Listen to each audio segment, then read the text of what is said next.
Like it or not, the future belongs to young people, and that includes the future of the stock market. For example, this morning I listened to American Express say that 60% of new card owners are millennials. Bingo, the stock screams 14 points higher.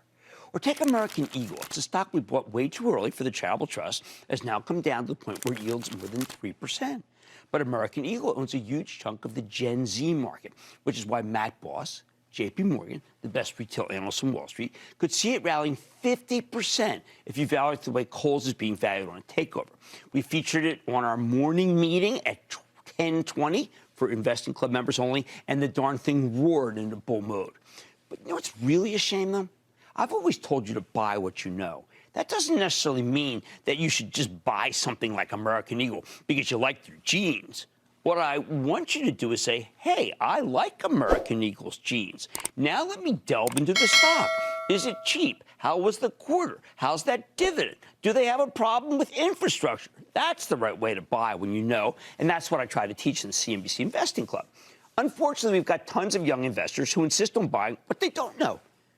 I saw many millennials rush into the cruise line stocks, not considering that maybe they needed to raise money to stay afloat, which they did, diluting the heck out of every owner. I saw them buy Palantir in an almost mystical fashion, betting that it was somehow the best cyber warfare stock, even though it isn't. Of course, they love the $10 SPACs. Like, you can only lose $10. It hurts to lose $10. And, of course, a year ago this week, they piled into two companies, not because they liked the businesses. Oh, no, not at all, actually. But because they believed they could crush the short sellers. I'm talking about AMC and GameStop. Now, I'm never against making money as long as you aren't breaking the law. But I think it's a bad strategy to buy something that you either don't understand or don't care to understand. Sure, with AMC, everybody knows movie theaters, but you might not have known that CEO Adam Aron was desperate to raise some capital the whole way up to keep the company alive. It otherwise wouldn't have been. And then he followed that up by selling much of his personal stock, more than $40 million worth, to make some money for his family. I thought that was fine, too, you see, because he was crystal clear that he was going to do it. He even gave you a head start to get out ahead of him. Did you listen to him? I think far too many younger investors who crowded into AMC, which was, of course, when he was selling, was much, much higher, believe something big was happening here, some kind of turnaround, maybe involving popcorn.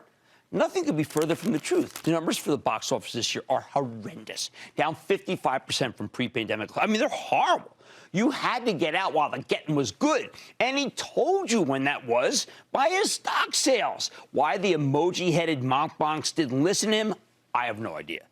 But at least with AMC, I can imagine a future where they're doing well.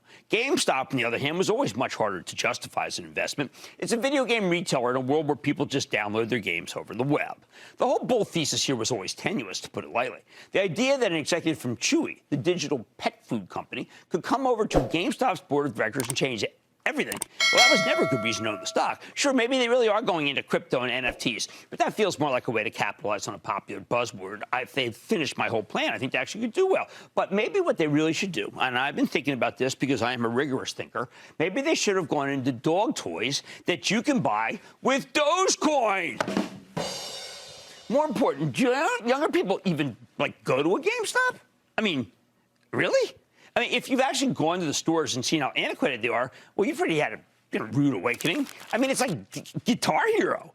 The people bidding this stock up simply knew that they could crack the shorts, and once the shorts were beaten, they stuck with the same playbook, even though it made no longer sense because there weren't any shorts in it. Right now, I'm seeing many younger investors get blown to smithereens because they don't know what they own. Many of them are proud that they smashed the short sellers in GameStop and AMC, but that was a year ago, for heaven's sake. And these hedge funds have moved on. Now, it's time to buy stocks of what you know. And if you truly knew GameStop and AMC, knew how to read a balance sheet with a ladder, you probably wouldn't like them here at all.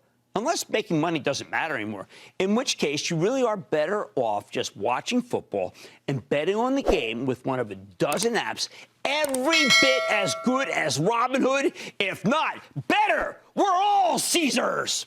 I like to say there's always a bull market somewhere, and I promise to try to find it just for you, right here on Mad Money. I'm Jim Cramer. See you tomorrow. The news with Shepard Smith starts now.